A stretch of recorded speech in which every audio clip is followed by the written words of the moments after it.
தவக்காலம் 4ஆம் ஞாயிறு. முதல் வாசகம். இஸ்ரேல் மீது அரசனாக தாவீது திருப்பொழிவு செய்யப்பட்டான்.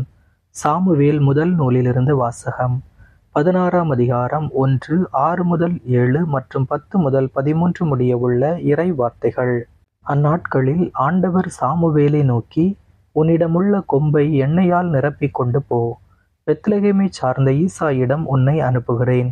ஏனெனில் அவன் புதல்வருள் ஒருவனை அரசனாக தேர்ந்துள்ளேன் என்றார். ஈசாயின் புதல்வர்கள் வந்தபோது அவர் எலியாவை பார்த்தவுடனே, ஆண்டவரால் திருப்பொழிவு செய்யப்பட்டவன் இவனாகத்தான் இருக்கும் என்று எண்ணினார். ஆனால் ஆண்டவர் சாமுவேலிடம், அவன் தோற்றத்தையும் உயரத்தையும் பார்க்காதே, ஏனெனில் நான் அவனை புறக்கணித்து விட்டேன். மனிதர் பார்ப்பது போல் நான் பார்ப்பதில்லை.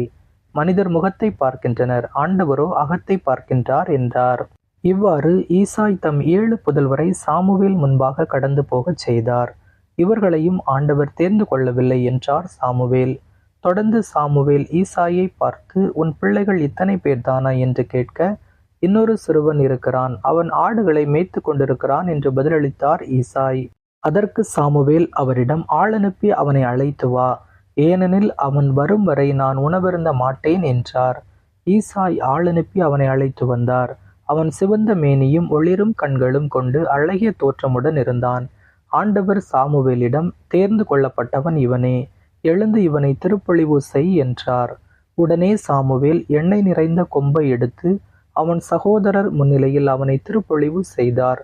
அன்று முதல் ஆண்டவரின் ஆவி தாவீதின் மேல் நிறைவாக இருந்தது. ஆண்டவரின் அருள்வாக்கு. இறைவனுக்கு நன்றி. பதிலுரை பாடல் பல்லவி. ஆண்டவரே என் நாயர், எனக்கேதும் குறையில்லை. ஆண்டவரே என் நாயர், எனக்கேதும் குறையில்லை. ஆண்டவரே என் நாயர், எனக்கேதும் குறையில்லை. பசும்புல் வெளி மீது என்னை அவர் இளைப்பாறச் செய்வார். அமைதியான நீர்நிலைகளுக்கு என்னை அழைத்துச் செல்வார். அவர் எனக்கு புத்துயிர் அளிப்பார். பல்லவி. ஆண்டவரே என் நாயர், எனக்கேதும் குறையில்லை. தம் பெயர்க்கேற்ப என்னை நீதி வழி நடத்திடுவார். மேலும் சாவின் இருள் சூழ் பள்ளத்தாக்கில் நான் நடக்க நேர்ந்தாலும் நீர் என்னோடு இருப்பதால் எத்தீங்கிற்கும் அஞ்சிடேன். உம் கோலும் நெடுங்கலியும் என்னை தேற்றும். பல்லவி. ஆண்டவரே என் நாயர், எனக்கேதும் குறையில்லை. என்னுடைய எதிரிகளின் கண் முன்னே எனக்கொரு விருந்தினை ஏற்பாடு செய்கின்றீர். என் தலையில் நறுமண தைலம் பூசுகின்றீர். எனது பாத்திரம் நிரம்பி வழிகின்றது. பல்லவி. ஆண்டவரே என் நாயர், எனக்கேதும் குறையில்லை. உண்மையாகவே என் வாழ்நாள் எல்லாம் உம் அருள் நலமும் பேரன்பும் என்னை புடை சூழ்ந்து வரும். நானும் ஆண்டவரின் இல்லத்தில் நெடுநாள் வாழ்ந்திருப்பேன். பல்லவி. ஆண்டவரே என் நாயர், எனக்கேதும் குறையில்லை. 2ஆம் வாசகம். இறந்தவனே உயிர் பெற்றெழு, கிறிஸ்து உன்மீது ஒளிர்ந்தெழுவார். திருத்தூதர் பவுல் எபேசியருக்கு எழுதிய திருமுகத்திலிருந்து வாசகம். 5ஆம் அதிகாரம் 8 முதல் 14 முடிய உள்ள இறை வார்த்தைகள். சகோதரர் சகோதரிகளே, ஒரு காலத்தில் இருளாய் இருந்த நீங்கள் இப்போது ஆண்டவரோடு இணைந்து ஒளியாய் இருக்கிறீர்கள். ஆகவே ஒளி பெற்ற மக்களாக வாழுங்கள். ஏனெனில் ஒளியே எல்லா நன்மையையும் தீமையையும் உண்மையையும் விளைவிக்கிறது. ஆண்டவருக்கு உகந்தது எது என்பதை ஆராய்ந்து பாருங்கள். பயனற்ற இருளின் செயல்களை செய்கிறவர்களோடு உங்களுக்கு உறவு வேண்டாம். அவை குற்றமென எடுத்து காட்டுங்கள். அவர்கள் மறைவில் செய்பவற்றை சொல்லக்கூட வெட்கமாக இருக்கிறது. அவர்கள் செய்வதை எல்லாம் குற்றமென ஒளியானது எடுத்து காட்டும்போது அவற்றின் உண்மை நிலை வெளியாகிறது. அவ்வாறு தெளிவாக்கப்படுவது எல்லாம் ஒளிமயமாகிறது.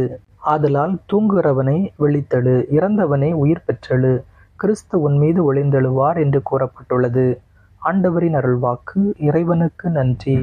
உலகின் ஒளி நானே, என்னை பின்தொடர்பவர் வாழ்வுக்கு வழிகாட்டும் ஒளியை கொண்டிருப்பார் என்கிறார் ஆண்டவர். நற்செய்தி வாசகம். அவர் போய் கழுவி பார்வை பெற்று திரும்பி வந்தார். யோவான் எழுதிய தூய நற்செய்தியிலிருந்து வாசகம். 9ஆம் அதிகாரம் 1 முதல் 41 முடிய உள்ள இறை வார்த்தைகள். அக்காலத்தில் இயேசு சென்று கொண்டிருக்கும் போது பிறவியிலேயே பார்வையற்ற ஒருவரை கண்டார். ரபி, இவர் பார்வையற்றவராய் பிறக்க காரணம் இவர் செய்த பாவமா, இவர் பெற்றோர் செய்த பாவமா என்று இயேசுவின் சீடர்கள் அவரிடம் கேட்டார்கள். அவர் மறுமொழியாக, இவர் செய்த பாவமும் அல்ல, இவர் பெற்றோர் செய்த பாவமும் அல்ல. கடவுளின் செயல் இவர் வழியாக வெளிப்படும் பொருட்டே இப்படி பிறந்தார். பகலாய் இருக்கும் வரை என்னை அனுப்பியவரின் செயலை நாம் செய்ய வேண்டியிருக்கிறது. இரவு வருகிறது, அப்போது யாரும் செயலாற்ற இயலாது. நான் உலகில் இருக்கும் வரை நானே உலகின் ஒளி என்றார். இவ்வாறு கூறிய பின் அவர் தரையில் உமிழ்ந்து உமிழ்நீரால் சேறு உண்டாக்கி அச்சேற்றை பார்வையற்றவருடைய கண்களில் பூசி, நீர் சிலோவாம் குளத்துக்கு போய் கண்களை கழுவும் என்றார். சிலோவாம் என்பதற்கு அனுப்பப்பட்டவர் என்பது பொருள். அவரும் போய் கழுவி பார்வை பெற்று திரும்பி வந்தார். அக்கம் பக்கத்தாரும் அவர் பிச்சை எடுத்து கொண்டிருந்ததை முன்பு பார்த்திருந்தோரும், இங்கே அமர்ந்து பிச்சை எடுத்து கொண்டிருந்தவர் இவர் அல்லவா என்று பேசிக் கொண்டனர். சிலர் அவரே என்றனர். வேறு சிலர் அவரல்ல, அவரை போல் இவரும் இருக்கிறார் என்றனர். ஆனால் பார்வை பெற்றவர் நான் தான் அவன் என்றார். அவர்கள் உமக்கு எப்படி பார்வை கிடைத்தது என்று அவரிடம் கேட்டார்கள். அவர் அவர்களை பார்த்து, இயேசு எனப்படும் மனிதர் சேறு உண்டாக்கி என் கண்களில் பூசி சிலோவாம் குளத்துக்கு போய் கண்களை கழுவும் என்றார். நானும் போய் கழுவினேன், பார்வை கிடைத்தது என்றார். அவர் எங்கே என்று அவர்கள் கேட்டார்கள். பார்வை பெற்றவர் எனக்கு தெரியாது என்றார். முன்பு பார்வையற்றவராய் இருந்த அவரை அவர்கள் பரிசேயரிடம் கூட்டி வந்தார்கள். இயேசு சேறு உண்டாக்கி அவருக்கு பார்வை அளித்த நாள் ஓர் ஓய்வு நாள். எனவே எப்படி பார்வை பெற்றாய் என்னும் அதே கேள்வியை பரிசேயரும் கேட்டனர். அதற்கு அவர், இயேசு என் கண்களில் சேறு பூசினார், பின் நான் கண்களை கழுவினேன், இப்போது என்னால் பார்க்க முடிகிறது என்றார். பரிசேயருள் சிலர், ஓய்வு நாள் சட்டத்தை கடைபிடிக்காத இந்த ஆள் கடவுளிடமிருந்து வந்திருக்க முடியாது என்று பேசிக்கொண்டனர். ஆனால் வேறு சிலர், பாவியான ஒரு மனிதரால் இத்தகைய அரும் அடையாளங்களை செய்ய இயலுமா என கேட்டனர். இவ்வாறு அவர்களிடையே பிளவு ஏற்பட்டது. அவர்கள் பார்வையற்றிருந்தவரிடம், உனக்கு பார்வை அளித்த அந்த ஆளை குறித்து நீ என்ன சொல்கிறாய் என்று மீண்டும் கேட்டனர். அவர் ஓர் இறைவாக்கினர் என்றார் பார்வை பெற்றவர். அவர் பார்வையற்றிருப்பது இப்போது பார்வை பெற்றுள்ளார் என்பதை அவருடைய பெற்றோரை கூப்பிட்டு கேட்கும் வரை யூதர்கள் நம்பவில்லை. பிறவிலேயே பார்வையற்றிருந்தான் என நீங்கள் கூறும் உங்கள் மகன் இவன் தானா? இப்போது இவனுக்கு எப்படி கண் தருகிறது என்று கேட்டார்கள்.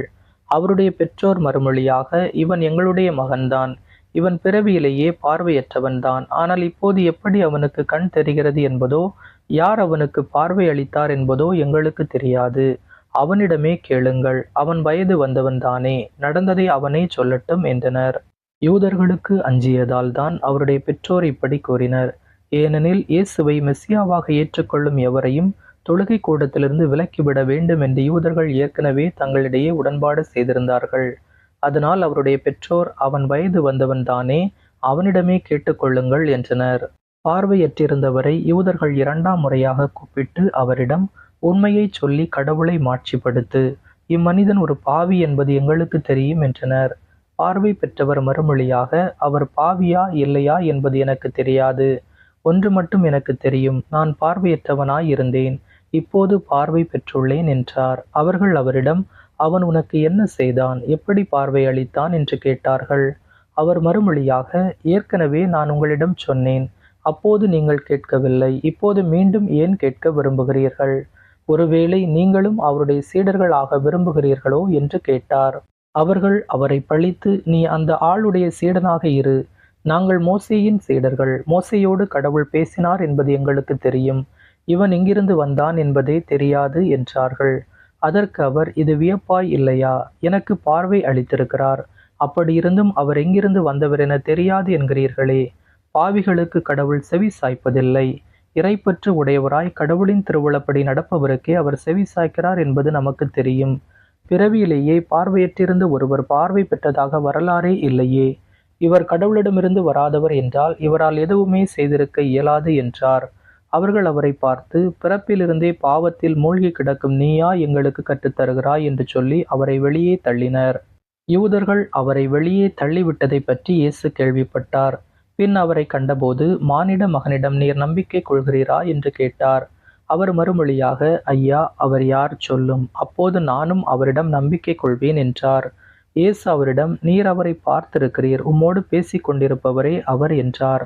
அவர், ஆண்டவரை, நம்பிக்கை கொள்கிறேன் என்று கூறி அவரை வணங்கினார். அப்போது இயேசு, தீர்ப்பு அளிக்கவே நான் இவ்வுலகிற்கு வந்தேன், பார்வையற்றோர் பார்வை பெறவும் பார்வையுடையோர் பார்வையற்றோர் ஆகவுமே வந்தேன் என்றார். அவரோடு இருந்த பரிசேயர் இதை கேட்டபோது, நாங்களுமா பார்வையற்றோர் என்று கேட்டனர். இயேசு அவர்களிடம், நீங்கள் பார்வையற்றோராய் இருந்திருந்தால் உங்களிடம் பாவம் இராது. ஆனால் நீங்கள் எங்களுக்கு கண் தெரிகிறது என்கிறீர்கள், எனவே நீங்கள் பாவிகளாகவே இருக்கிறீர்கள் என்றார். ஆண்டவரின் அருள்வாக்கு. கிறிஸ்துவே உமக்கு புகழ். இன்றைய சிந்தனை. ஒளி படைத்த கண்கள் பெறுவோம். பார்வையற்றோர் பார்வை பெறவும் பார்வையுடையோர் பார்வையற்றோர் ஆகவுமே வந்தேன் என்று கூறும் நம் ஆண்டவர் இயேசு ஊனக்கண்களை மட்டும் திறந்து ஒளி அளிப்பவர் அல்லர். மாறாக அகக்கண்களையும் திறந்து விசுவாச ஒளியை மக்களுக்கு அளிப்பவர். கடவுளின் பார்வை வேறு, மனிதரின் பார்வை வேறு. ஆண்டவரோ அகத்தை பார்க்கிறார், மனிதரோ புறத்தை பார்க்கின்றனர் என்பதை இன்றைய முதல் வாசகம் வெளிப்படுத்துகிறது. ஒருவரின் வெளி தோற்றத்தை மட்டும் பார்த்து மதிப்பிடுவது தவறு. அது பாவம் என்பதை முதல் வாசகத்தில் ஆண்டவர் சாமுவேலுக்கு உணர்த்துகிறார். நற்செய்தியில் பிறவியிலேயே பார்வையற்ற ஒருவர் நம்பிக்கையினால் முழு பார்வை பெறுகிறார். ஆனால் பார்வையுள்ள யூதர்கள் நம்பிக்கையின்மையால் பார்வையற்றவர்களாக மாறுகின்றனர். பார்வையற்றவர் கிறிஸ்துவை அறிவதிலும் நம்புவதிலும் படிப்படியாக முன்னேறி இறுதியில் அவரிடமே சரணாகதி அடைகிறார். படிப்படியாக இயேசுவை ஒரு மனிதராக, ஒரு இறைவாக்கினராக, கடவுளிடமிருந்து வந்தவராக, ஆண்டவராக நம்பி ஏற்றுக்கொள்கிறார். ஆனால் யூதர்கள் தங்களை தேர்ந்து கொள்ளப்பட்டவர்கள் என்ற பார்வை பெற்றிருந்தும் அதை இழந்தவர்களாக நிற்கின்றனர். திருமுழுக்கு பெற்ற நாம் ஒளியின் மக்களாக வாழ வேண்டும் என்ற 2ஆம் வாசகத்தில் புனித பவுலின் அழைப்பை ஏற்போம். அக ஒளி பெற்று அருள் வாழ்வு வாழ முயற்சிப்போம். இயேசுவுக்கே புகழ், இயேசுவுக்கே நன்றி.